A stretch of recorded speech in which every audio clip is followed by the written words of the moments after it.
Salam damai sejahtera, saudara-saudariku terkasih dalam Kristus Yesus. Pernah ada seorang teman yang berargumen, kenapa saya sering mengatakan kalau kita butuh firman? Dia merasa sebaliknya. Dalam pengakuannya, dia katakan bahwa hingga sekarang hidupnya baik-baik saja, meskipun jarang sekali membaca firman. Bahkan mungkin dapat dikatakan dia hampir tidak pernah membaca, apalagi merenungkan dan mempelajarinya. Saat itu saya bingung, saya harus mesti ngomong apa. Kan gak mungkin saya katakan, lu belum aja kena batunya. Atau belum aja kamu nyungsep. Itu sama saja saya cari musuh kan. Jadi yang dapat saya katakan adalah, kalau saya merasa saya sangat membutuhkan sebagai arah hidup saya, supaya saya tahu kira-kira Tuhan mau saya bagaimana. Tentunya jawaban saya itu tidak memuaskan teman saya. Dia berargumen dengan berbagai macam alasan. Seperti ya kalau kamu udah terdoktrin dan lain-lain. Sehingga merasa ya seperti itu. Namun kalau direnungkan, mungkin ini dapat sedikit menjelaskan. Saya dan istri punya hobi rekreasi. Demikian juga anak-anak kami. Mereka sangat suka jalan-jalan. Hampir setiap ada liburan atau kesempatan, kami selalu menggunakan untuk pergi jalan-jalan.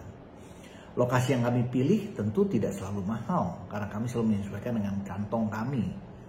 Setiap kali pergi, kami selalu bertanya-tanya kepada teman yang sudah pernah punya pengalaman ke sana, atau ya kalau nggak saya baca buku tentang kota yang akan dikunjungi, yang sekarang juga dengan mudah saya dapat search di Google.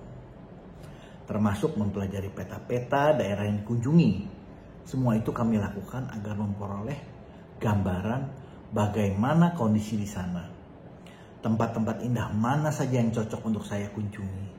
Bagaimana kita bisa berperilaku di sana. Bagaimana kami bisa cara berpakaian. Jangan sampai kita salah kostum. Dan kebiasaan penduduk di sana bagaimana.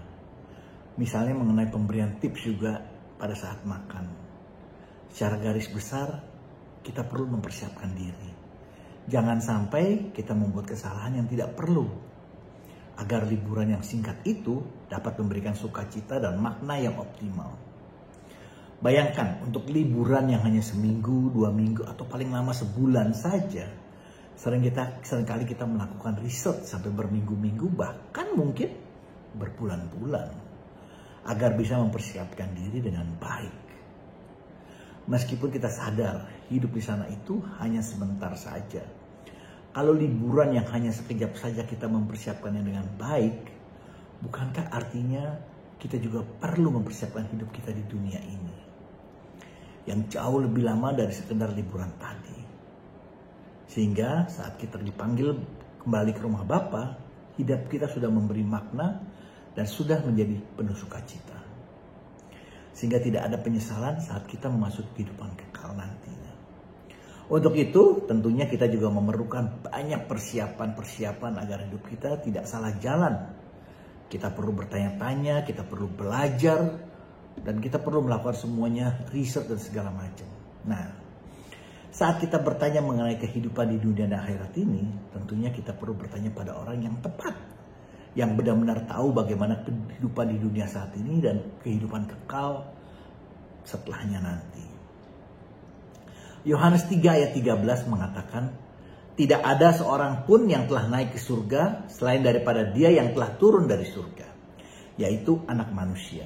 Artinya hanya Yesuslah satu-satunya orang dan Allah yang tepat, yang dapat kita tanya, yang dapat kita jadikan panutannya.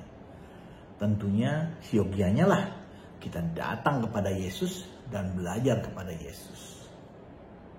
Ya, jawaban Yesus bagaimana? Biasanya kita akan peroleh melalui firman-Nya, melalui dari Alkitab. 2 Timotius 3 ayat 16 mengatakan, segala tulisan yang diilhamkan Allah memang bermanfaat untuk mengajar, untuk menyatakan kesalahan, untuk memperbaiki kelakuan, dan untuk mendidik orang dalam kebenaran. Bukankah hal ini menjadi sejalan? Dalam hidup kita perlu firman Tuhan untuk senantiasa menjadi lebih baik. Tentunya kesalahan kita adalah sesuatu kesalahan pada saat kita tidak tahu. Tapi pada saat kita tahu, menyadarinya, kita harus berani memperbaikinya. Mengacu kepada firman tadi untuk memperoleh hidup menjadi lebih sukacita. Kadang saya juga suka merenung. Saat saya jalan di Jakarta saja, kota yang sudah saya tinggali sejak saya lahir, yang sudah hampir 60 tahun, saya masih saja memerlukan GPS. Baik itu melalui Google Map ataupun Waze. Saya sering mempercayakan perjalanan saya kepada GPS. Artinya, meski daerah yang sudah saya familiar atau bahkan sangat familiar dan saya sudah mengenalnya dengan baik, tapi masih ada detail-detail yang saya tidak tahu, misalnya kapan macet atau hari ini ada kecelakaan atau bagaimana. Saya dan Anda tetap masih membutuhkan guidance atau petunjuk dari GPS yang kita anggap sudah dapat mengetahui kondisi jalan sekeliling kita itu. Bagaimana mungkin kalau seseorang mengatakan kalau dia tidak membutuhkan guidance atau petunjuk dari Tuhan dalam hidupnya? Karena merasa dirinya sudah baik-baik saja, merasa dirinya sudah sangat bersih, tidak pernah berbuat salah, tidak pernah berdosa. Bukankah ini dapat dikatakan kesombongan diri? 1 Yohanes 1 ayat 8 mengatakan, jika kita berkata bahwa kita tidak berdosa, maka kita menipu diri kita sendiri dan kebenaran tidak ada dalam kita. Apa benar kita seperti itu? Bahkan 1 Yohanes 1 ayat 10 mengatakan, jika kita berkata bahwa kita tidak ada berbuat dosa, maka kita membuat dia menjadi pendosa dan firman-Nya tidak ada dalam kita. Dari sini saya jadi berpikir, untuk bisa menyesal dan merenungkan dosa kita saja, kita butuh rahmat dari Tuhan. Yang mana tanpa bantuan Roh Kudus, rasanya sulit kita bisa memperbaiki diri. Jangan sampai kita jadi seperti Raja Firaun dalam kitab Keluaran, di mana hatinya menjadi keras dan tidak mau berubah.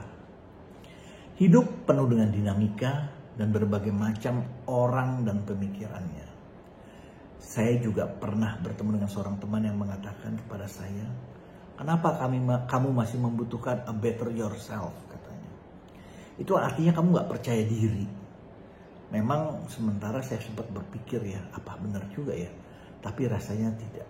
Kita harus berani memperbaiki diri kita. Selama masih hidup kita harus perbaiki terus. Sementara dia sepertinya merasa kalau dirinya sudah merupakan versi terbaik yang tidak bisa diperbaiki lagi.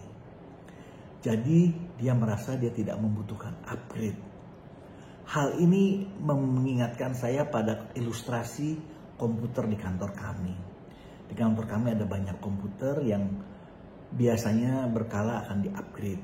Tapi memang ada beberapa komputer yang dipakai secara terus-menerus, yang biasanya upgrade-nya ditunda-tunda hingga pada satu masa komputer tersebut benar-benar mati. Karena bekerja keras dengan software yang out of date, membuat hardware yang menjadi panas dan tidak sanggup mendukungnya. Hingga rusak dan tidak dapat dipakai lagi.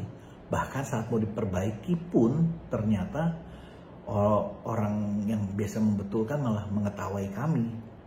Aduh, komputer kayak gini mah buang aja udah, katanya. Karena order dealnya sudah out of date dan tidak ada di pasaran.